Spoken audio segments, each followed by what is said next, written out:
ওরা স্বপ্ন দেখে স্বপ্ন বুনে, ওরা স্বপ্ন দেখে স্বপ্ন বুনে, যেন আর না মানা গল্প অদম্য তারুণ্য,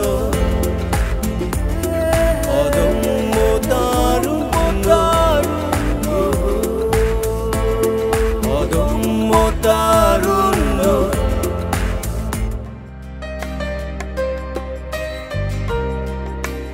বাঙালির রান্নাঘর কেবল ক্ষুধা নিবারণের স্থান নয়, এটি এক রসায়নাগার, যেখানে আগুনের তাপে আর মশলার ঝাঁঝালো প্রেমে তৈরি হয় স্বাদ। আর এই স্বাদের নেপথ্যের কারিগর যারা, তারা সচরাচর থাকেন আড়ালে। কিন্তু আজ আমরা যার গল্প বলছি, তিনি আড়াল ভেঙে সামনে এনেছেন বিশুদ্ধতার এক নতুন সংজ্ঞা। নাম তার খাদিজা আক্তার ইতি। ঢাকার রায়েরবাগে বসবাসকারী খাদিজা আক্তার ইতি মনে করেন, মশলা কেবল রান্নার উপকরণ নয়, এটি একটি বিশ্বাস।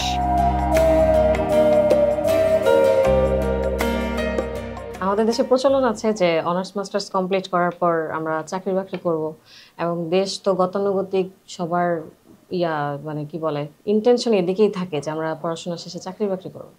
তো আমিও ওই পথেই হাঁটছিলাম, চাকরির পড়াশোনা দীর্ঘদিন করেছি। করার পরে একটা সময় গিয়ে ফেড আপ মনে হইলো, যদিও বেশি দিন না সেটা, কিন্তু মনে হলো যে খুব ফেড আপ, এখন নিচে কিছু করা দরকার। ম্যাক্সিমাম যারা বিজনেস করে বা এই পথে শুরু করে, তো সবাই করে কি রেডি প্রোডাক্ট দিয়ে শুরু করে। তো রেডি প্রোডাক্ট দিয়ে শুরু করে রিসেলের মতো কাজ করে। তো আমার কাছে মনে হলো যে আমি নিজে কিছু তৈরি করব, এবং সেটার এমন জিনিস তৈরি করব যেটা আমাদের সবার কাছে এটা খুব ম্যান্ডেটরি একটা প্রোডাক্ট হবে। তো তখন আসলে বিজনেস নিয়ে ছোটবেলা থেকে প্ল্যান বা আগের থেকে যে প্ল্যানের দরকার, ওইরকম কোনো প্ল্যান কখনোই ছিল না। হুট করে সিদ্ধান্ত নেওয়া যে আমি উদ্যোক্তা হব এবং কিছু তৈরি করব। তো মশলা সম্পর্কে টুকিটাকি একটু ধারণা ছিল, এবং রান্নার বিষয়ে একটু ধারণা আছে। তো ভাবলাম যে তাহলে মশলাটা নিয়ে শুরু করি। তো প্রথমে হচ্ছে আমি মাংসের মশলা দিয়ে শুরু করি, যেহেতু ঈদ ছিল। আস্তে আস্তে আমি হলুদ, মরিচ এবং অন্যান্য অনেক ভ্যারাইটির মশলা রেডি করি আর কি। তো আমি আবার এই বিষয়ে অনেক রিসার্চ করেছি, আমি শেফ কোর্স করেছি বিভিন্ন জায়গায়। তো এটা নিয়ে আস্তে আস্তে অনেক জানা হয়, বিভিন্ন বাবুর্চিদের সাথে কথাও বলি যে কোন মশলার কীরকম স্বাদ হতে পারে, কীরকম ফ্রেগরেন্স হতে পারে। এটার স্বাদ গুণাগুণ বুঝতে বুঝতে আসলে এই দিকে যাত্রাটা শুরু করা। খাদিজা আক্তার ইতির শুরুটা মসৃণ ছিল না। ভেজালের ভিড়ে খাঁটি মশলার কদর বোঝানো ছিল এক কঠিন যুদ্ধ। কিন্তু ইতি জানতেন, কৃত্রিম রং দিয়ে চোখ ভোলানো যায়, কিন্তু জীবকে ফাঁকি দেয়া যায় না। তার মশলাঘর তাই হয়ে উঠল এক বিশ্বাসের দুর্গ। স্বপ্নের পথে পা বাড়ানো নারীর জন্য প্রথম বাধাটা প্রায়শই আসে ঘর থেকে, বাইরের জগৎ থেকে নয়। ইতির ক্ষেত্রেও তার ব্যতিক্রম ছিল না। যখন তিনি মশলার ঘ্রাণে নিজের মুক্তি খুঁজছিলেন, তখন চারপাশ থেকে ধেয়ে আসছিল বিদ্রূপের বাণ। সমাজ তো ছিলই, কিন্তু বুকের ভেতর রক্তক্ষরণটা বেশি হচ্ছিল, কারণ তীরগুলো ছুটছিল তারই আপন রক্ত, তার স্বজন। প্রশংসার বদলে জুটেছিল বাঁকা হাসি, সহযোগিতার বদলে জুটেছিল সন্দেহ। আত্মীয়তার বুনন ছিঁড়ে যাওয়ার ভয়ে অনেকে পিছিয়ে আসে, কিন্তু ইতি জানতেন, সাফল্যের সূর্যোদয় দেখার জন্য তাকে একাই অমাবস্যার রাতটা পার করতে হবে। তিনি তর্কে যাননি, চিৎকার করেননি। তিনি বেছে নিয়েছিলেন এক কঠিন নীরবতা, যে নীরবতা ছিল মশলার ঝাঁঝের মতোই তীব্র।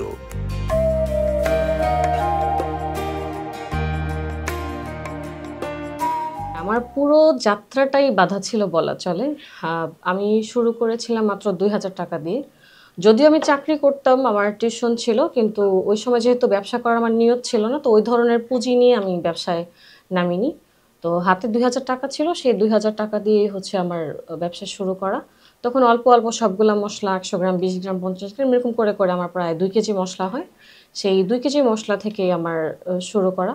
ঈদ যখন ছিল তখন ছোট ছোট ডিব্বা করাতে বাসায় ওরকম বুঝে নাই যেটা আমি প্রফেশনালি নিয়ে নিব আর কি। তো তখন হচ্ছে গিয়ে আমার যখন একদম প্রথমে তো অল্প পরিসরে করি, একটুখানি করি, তো ওইটা না কোরবানি ঈদের মধ্যে সেল হয়ে যায়। তো সেল হয়ে যাওয়াতে আমার কাছে তাহলে মনে হলো যেহেতু এটা সেল হয়ে গেছে, সবাই নিচ্ছে, তাহলে আমার এটা ফুল কন্টিনিউ করা উচিত। তো তারপর ঈদের পরে আমি সেটার সময় নিলাম, সময় নিয়ে হচ্ছে পেজ গ্রো আপ করা বা আমার ডিব্বা বা যে আমার মোরগজাত আছে এগুলাকে আরও ডেভেলপ করতে হবে, সেটা নিয়ে আমি উঠে পড়ে লাগলাম। প্রথম যেহেতু বাসার থেকে শুরু করেছি এবং বাসাটা বড়ও ছিল বেশ, তো এই ডিব্বা বা প্রোডাক্ট যাই আনতাম আমি সেটা লুকায় রাখতাম। আমার বইয়ের বুক সেলফটা অনেক বড় ছিল, সেটার পিছনে রাখতাম, খাটের নিচে রাখতাম। তো এইভাবে রেখে রেখে হচ্ছে মানে আমি একটু একটু করে সামনের দিকে এগোতে থাকি। তো যখন আমার প্রোডাকশন বাড়তে থাকে, মানুষজন আমার প্রোডাক্ট নেওয়া শুরু করে, তখন থেকে মূলত আমার বাধাটা তৈরি হয়ে যায় যে এত প্রোডাক্ট আমি কেন আনতেছি। তখন আব্বু এটা পছন্দ করে না, বলে যে চাকরি করতেছিলা, চাকরি ছাইরা এটা কেন ধরছো, তারপরে হচ্ছে চাকরির পড়ো, যেহেতু বয়স আছে আরও পড়ো, এগুলা কেউ নিবে না, এরকম মেয়ে মানুষ সবাই প্রোডাক্ট নিবে না। আরেকটা বিষয় কি, আমার প্রোডাক্ট যেটা এটা কিন্তু অ্যাভেলেবেল, সবার কাছেই আছে। বাসা থেকে বের হলে একটা মুদির দোকানেই হচ্ছে প্রোডাক্টটা পাওয়া যায়। এখন সবার একটাই প্রশ্ন, আমার কাছ থেকে কেন নিবে? তো এই প্রশ্নটা আমার বারবারই সম্মুখীন হইতে হয়েছে। পরে হচ্ছে বাসা থেকে বিভিন্ন ধরনের প্রেশারাইজড হয় এবং এটা নিয়ে এক ধরনের বিচার সালিশও বসে যায় আমার ভাই বোনদের কাছে এবং আত্মীয় স্বজনদের নিয়ে, যে আমি যেন এটা না করতে পারি, এটা যেন না করি। এবং মানে এইটা পরে আমি খুব বিরক্ত হয়ে যাই। আমি যেহেতু করতেছি এবং সবাই আমার কাছ থেকে নিচ্ছে, আমার মনে হয় এটা ডেভেলপ হবে এবং সবাই নিবে আমার কাছ থেকে। কিন্তু এটা আমি আসলে বাসায় বোঝাতে পারি না। তারা বারবার, আর যেহেতু আমি একটা চাকরি ছেড়ে আসছি, আমাকে বারবার এটাই শুনতে হয়েছে যে চাকরিটাই তো ভালো ছিল, ওটা স্মার্ট প্রফেশন ছিল, মশলা বেচো, এটা তো দোকানদারের মতো, তুমি একটা মেয়ে মানুষ, মশলা তো তোমার সাথে যায় না। হয়তো আমি যদি অন্য কোনো প্রোডাক্ট নিয়ে কাজ করতাম, ফ্যাশনেবল বা পশ টাইপের কিছু, তাহলে হয়তো এটা অনেকটা দিক থেকে একটু হলেও এগিয়ে থাকার জন্য থাকতো, যে হ্যাঁ ও একটা ভালো একটা বিজনেস করতেছে, একটা পশ বিজনেস করতেছে। কিন্তু মশলার কাজটা না পুরোপুরি হচ্ছে আমাকে দোকানদার বা মুদি দোকানদারের সাথে তুলনা করা হয়েছে। তো ওই সময় এটাতে আমি একটা ফ্যামিলিতে সাফার করেছি, প্লাস হচ্ছে আমার বিভিন্ন যে ফ্যামিলি ফাংশনগুলো ছিল, আমি ওই সময় প্রায় ফ্যামিলি ফাংশনগুলো এড়িয়ে গেছি। কারণ সবাই বলতো তুমি অনলাইনে মশলা বেচো, এবং প্রথমে দেখা গেছে যে যেহেতু অনলাইন বেসড ব্যবসা, আমি হাতে প্রোডাক্ট দেখাতাম, তো ওইটা রিচ হচ্ছিল না। যেহেতু খাবারের প্রোডাক্ট, আমাকে তো অডিয়েন্সকে বোঝাতে হবে যে এটার অথেন্টিসিটিটা কেমন। তারপর থেকে হচ্ছে আমি ক্যামেরা ফেস করা শুরু করি। এটাও আমার ধরনের বাধা সৃষ্টি হয় যে কেন আমি মেয়ে মানুষ অনলাইনে এসে মশলা দেখাবো। তো তখন থেকে আমি মানে ফ্যামিলির যে প্রোগ্রামগুলো ছিল এগুলো সহজে অ্যাটেন্ড করতাম না, কারণ মানে এটাতে বিরূপ খারাপ ব্যবহার করতো আমার সাথে, বা একটা খারাপ ধরনের ফিডব্যাক দিত যে এটা মেয়ে মানুষ, এটা কেন করতেছে, চাকরিটা ভালো ছিল না, এভাবে বলতো আর কি। খাদিজা আক্তার ইতিকে তার পরিবার এবং আত্মীয় স্বজন থামিয়ে দিতে চেয়েছিল, কিন্তু তারা জানতো না তারা আসলে আগুনে ঘি ঢালছিল। সব বাধা অতিক্রম করে ইতি আজ সফল উদ্যোক্তা হিসেবে পেয়েছেন একাধিক পুরস্কার। চাহিদার উষ্ণ ছোঁয়ায় ইতির মশলাঘর আজ কেবল একটি ব্যবসায়িক উদ্যোগ নয়, এটি এক জীবন্ত আখ্যান, যেখানে প্রতিটি মশলার দানা বহন করে সম্পর্কের সুবাস। পরিবারের সদস্যরা যেন ভালোবাসার বন্ধনে আবদ্ধ এক কর্মচঞ্চল কারিগরি দল। আজকের এই ইতি এই পর্যায়ে আসার পিছনে অনেক গল্প আছে, অনেক ইতিহাস আছে। আমরা তাকে প্রথম পর্যায়ে ওরকম সহযোগিতা করিনি উদ্যোক্তা হওয়ার জন্য। ইতিকে আমরা অনেক নেগলেন্সি ভাষায় বলেছি, তুমি কি করো এগুলো কি মানুষ করে না, আর এগুলো করে কি তোমার ফিউচার নাকি, ফিউচার হবে, ভবিষ্যৎ হবে? বলতো ভাইয়া না, আমাকে একটু আমার মতো করে চলতে দিন।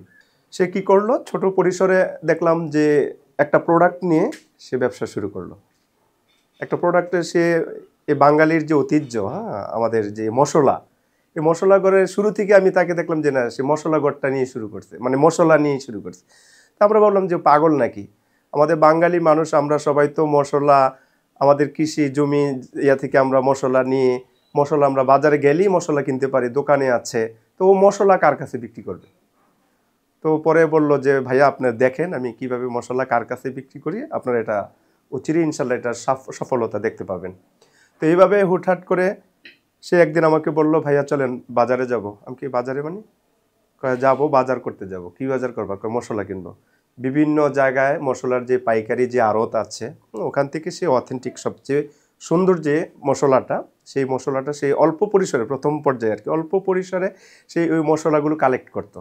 দেখতে সুন্দর, বড়, কিছু দাম বেশি হলো সে ওই মশলাগুলো এসে কালেক্ট করে এসে সে প্রথম পরিসরে ছোট ছোট প্যাকেট করলো। প্যাকেট বলতে প্রথম পর্যন্ত এরকম লোগো ছিল না, হ্যাঁ, সে শুরু করলো আস্তে আস্তে তার পেজে সে এগুলো সেল করা শুরু করলো। খাদিজা আক্তার ইতির সাফল্য দেখে পরিবারের সদস্যরা এগিয়ে আসেন সহযোগিতার মনোভাব নিয়ে। কাঁচামাল কেনা থেকে শুরু করে সকল কাজে এখন পরিবারের সদস্যরা ইতির পাশে থাকেন। তাদের সম্মিলিত সহযোগিতা যেন এক শৈল্পিক বুনন, যা ব্যবসার শিকড়কে করেছে আরও গভীর এবং সমৃদ্ধির পথে এনেছে এক নতুন দিগন্ত।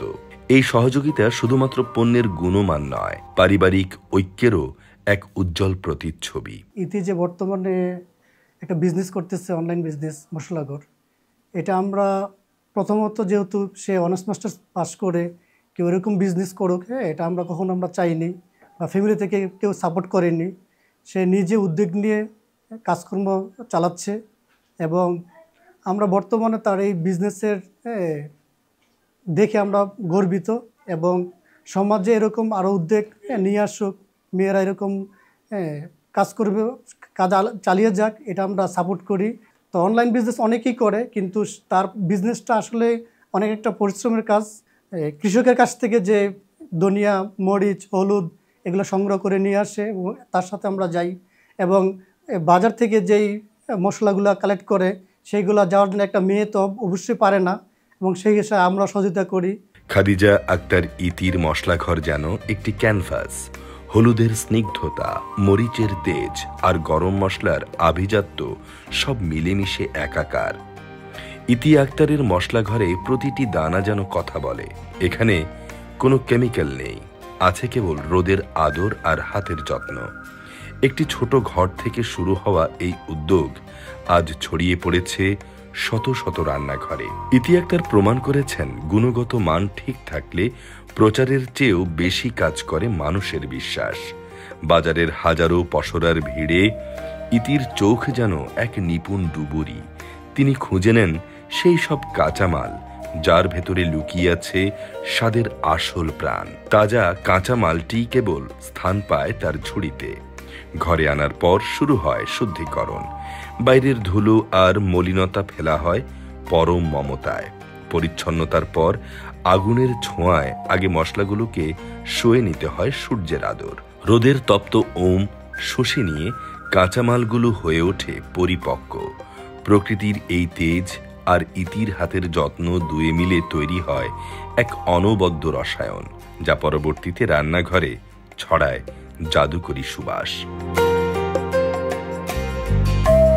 আমার প্রোডাক্টগুলো যখন সবাই নিচ্ছিল এবং বারবার রিপিট কাস্টমার পাচ্ছিলাম এবং সবাই বলছিল যে হ্যাঁ ভালো কোয়ালিটি দেয়, ভালো মেনটেন করে, একটা হাইজিন বিষয় মেনটেন আছে এবং এই যে মশলা যে ব্যাপারটা আছে না, এটা কিন্তু ম্যাক্সিমাম সবাই বাসায় রেডি করে। তো সবাই যখন চিন্তা করে, অনেক ব্যস্ত থাকে, তখন চিন্তা করে একটা রেডি হইলে ভালো হয়। তো রেডি হইলে ভালো হয় এবং আমি যেহেতু হোম বেস্ট করি, তখন হচ্ছে অনেকে আমার মশলাটাকে পছন্দ করে এবং আমার বিভিন্ন যে প্রোডাক্টগুলো আছে এগুলো পছন্দ করতে থাকে। যেহেতু হোম বেস্ট, তারা মনে করে যেটা তাদেরই বাসায় তৈরি। তো আমার সেই জায়গাটা থেকে মূলত আমার অনুপ্রেরণাটা আরেকটু জায়গায় যে যেহেতু আমার একই কাস্টমার বারবার আমার প্রোডাক্ট নিচ্ছে, তার মানে হয়তো আমি ভালো কিছু দিচ্ছি, তাই হচ্ছে তার নিচ্ছে। আর আমার এই সম্পূর্ণ যাত্রা সামনের দিকের আগানো পেছনেই হচ্ছে আমার কাস্টমার, তারাই হচ্ছে আমার কাছ থেকে বারবার নেয়ার ফলে এবং তারা অনুপ্রেরণা দেওয়াতেই হচ্ছে আমি ব্যবসাটা বড় করতে পারছি। আমার কাছে তখন মনে হয়েছে যে হ্যাঁ, তাহলে এটা সবাই নিবে এবং এটা সামনের দিকে চলবে। ইতির মশলাঘর এক ব্যতিক্রমী দর্শন। এখানে তাড়াহুড়ো নেই হাজারো পণ্যের ভিড়ে হারিয়ে যাওয়ার সুযোগ। এই ঘ্রাণের ঠিকানা বাজারের চেনা কোলাহলে নেই, সাধারণ তাক বা ক্যাশ কাউন্টারেও নেই তার অবাধ প্রবেশ। ঐতিহ্যের ঘ্রাণ আধুনিক প্রযুক্তির বাহনে চেপে পাড়ি দেয় মাইলের পর মাইল। ইতির হাতের কারিগরি পৌঁছে যায় দূরত্বের সেতু পেরিয়ে একটি মাত্র আঙুলের ক্লিকে। রন্ধন বিপ্লবের এই সূত্রপাত ঘটে ডিজিটাল প্ল্যাটফর্মে, যেখানে ক্রেতা খোঁজেন পণ্য নয়, খোঁজেন বিশুদ্ধতার প্রতিশ্রুতি। প্রত্যেকটা কাজ আমার একা করতে হয়েছে। আপনার প্রোডাক্ট রেডি করা থেকে শুরু করে প্রোডাক্ট ডেলিভারি পর্যন্ত আমি করেছি। একটা সময় যখন নতুন ছিলাম, তখন আমি বুঝতাম না যে কিভাবে হচ্ছে প্রোডাক্ট ডেলিভারি করতে হয়। মেসেজিং করা বা হচ্ছে কাস্টমার ডিল করা, এই প্রত্যেকটা কাজ আমি একা করেছি এবং মানে আমার যে প্রোডাক্টের এটার সম্পূর্ণ রূপ দেওয়ার জন্য এটা যা যা প্রক্রিয়া আছে, স্টিকার করা থেকে শুরু করে ডিব্বাজাত করা, এই সবগুলা কাজে হচ্ছে আমি একা একাই করেছি। কিভাবে অডিয়েন্সের কাছে আমি আমার প্রোডাক্ট উপস্থাপনা করব সেটা যখন আমি বুঝে গেছি, তখন থেকে মূলত আমার টার্গেটেড যে কাস্টমার আছে তারা আমার কাছ থেকে প্রোডাক্ট নেওয়া শুরু করে। তো যখন আমার অর্ডারটা বেশি আসা শুরু করে, প্রতিদিন প্রায় 150 থেকে 200 পার্সেল আমি দিচ্ছিলাম, তখন থেকে মূলত ফ্যামিলি সাপোর্ট করে, যারা ও তো একা পারতেছে না, আমরাও হেল্প করি। একটি ছোট্ট উদ্যোগ আজ অনেকের কর্মসংস্থানের ক্ষেত্র, যেখানে বেশিরভাগ কর্মী পড়াশোনার পাশাপাশি নিজেদের ভবিষ্যৎ গড়ছেন। প্রতিদিনের মশলা তৈরির প্রক্রিয়ায় তারা শুধু হাত লাগাচ্ছেন না, শিখছেন ব্যবসার খুঁটিনাটি, দেখছেন স্বপ্ন পূরণের প্রথম ধাপ। তাদের চোখে টিকটিক করে আশা, একদিন তারাও ইতির মতো নিজেদের উদ্যোগে সফল হবেন, জ্বালবেন নিজেদের মশলা ঘরের আলো। আমি এখানে কাজ করে আমার নিজের খরচ চালাতে পারতেছি, দেন হচ্ছে আমার ফ্যামিলির পাশে দাঁড়াতে পারছি। আমার মানে প্রায় খরচই আছে, এখনকার যুগে মেয়েদের অনেকই খরচ থাকে, তো এগুলো আমার হয়ে যাচ্ছে। পাশাপাশি আমি কাজটাও শিখতে পারতেছি। আর এটা কাজ বলে ভুল, মানে ভবিষ্যতে আমার এটা মানে নিজেই আমি একজন উদ্যোক্তা হতে পারবো, এমনকি আমার মতো অনেক মেয়েরই আর কি আমি সুযোগ সুবিধা করে দিতে পারবো। ইতির এই যাত্রা তাই শুধু মশলা বিক্রির গল্প নয়, এ হলো আত্মবিশ্বাস আর সম্মিলিত স্বপ্নের এক শৈল্পিক আখ্যান। স্বাদের জাদুতে রান্নাকে অনন্য করে তোলে মশলা, আর সেই স্বাদের ভিত্তিপ্রস্তর স্থাপন করে অনলাইন জগতে এক নতুন দিগন্ত উন্মোচন করেছেন ইতি। তরুণদের প্রতি এবং পরবর্তী প্রজন্মকে আমি একটা বার্তাই দিতে চাই, সেটা হচ্ছে নিজের দক্ষতা এবং পরিশ্রম এবং সাহসকে কাজে লাগিয়ে যেন তারা সামনের দিকে এগোতে পারে। চাকরিমুখী না হয়ে বেকার বসে না থেকে তারা যেন নিজেরা নিজে কিছু সৃষ্টি করে এবং নিজের সৃজনশীলতা, উদ্ভাবনী শক্তি দিয়ে যদি তারা কিছু একটা তৈরি করে এবং সেটা যদি বিস্তার ঘটাতে পারে, তাহলে আমি মনে করি দেশে বেকার সমস্যা অনেকটাই দূর হয়ে যাবে এবং দেশের আর্থসামাজিক যে উন্নয়নটা আছে সেটা অনেকটা বৃদ্ধি পাবে। তার ইতির মশলাঘর শুধুমাত্র একটি ব্যবসা নয়, এটি যেন এক উষ্ণ আশ্রয়, যেখানে হোমমেড মশলার বিশুদ্ধ সুবাস আর উদ্যোক্তা হওয়ার স্বপ্ন মিলেমিশে একাকার। ইতি স্বপ্ন দেখেন তার পণ্য সারা পৃথিবীতে ছড়িয়ে পড়ার। ইতি মশলাঘর এটি কেবল ব্যবসার নাম নয়, এটি এক নারীর আত্মবিশ্বাস, ঐতিহ্য রক্ষা আর বিশুদ্ধতার শপথ। যে মশলার ঘ্রাণে মিশে আছে মমতা, তা তো অমর হবেই। আমি চাই আমার এই প্রোডাক্টটা ওয়ার্ল্ড ওয়াইড বিস্তার ঘটুক, সবাই যেন আমার প্রোডাক্ট নেয় এবং গ্রামের প্রত্যন্ত অঞ্চল পর্যন্ত যেন আমার প্রোডাক্ট পৌঁছে যায় এবং আমি যেন ভালো প্রোডাক্ট প্রোভাইড করতে পারি। এবং সরকারি বিভিন্ন যে আইনানুগ নিয়মাবলী আছে, আমি সেই নিয়ম মেনেই যেন সামনের দিকে এগোতে পারি। ইতি শুধু স্বাবলম্বী হননি, হয়েছেন হাজারো তরুণ তরুণীর অনুপ্রেরণার উৎস।